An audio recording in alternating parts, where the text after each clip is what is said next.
ரதைய பாதிலே விட்ட மாதிரி அவங்களையும் பாதிலே கழட்டி விட்டுருப்பீங்க. மகி, நானா அம்மாவை நீங்க விட்டுட்டீங்களா?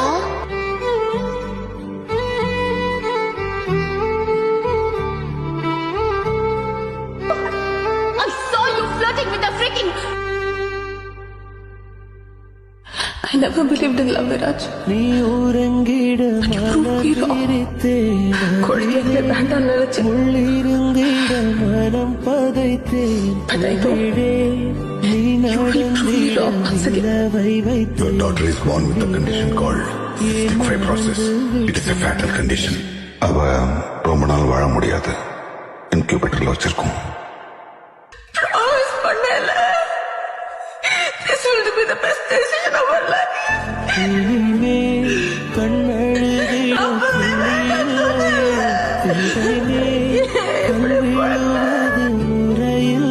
பார்க்காம இருந்திருந்தா நல்லா இருக்கும். நான் தீரத்திட வழி அவன் மேல காதல் வராம இருந்திருந்தா நல்லா இருக்கும். கை வரவில்லையே மகி எனக்கு பிறக்காம இருந்திருந்தா நல்லா இருந்திருக்கும்.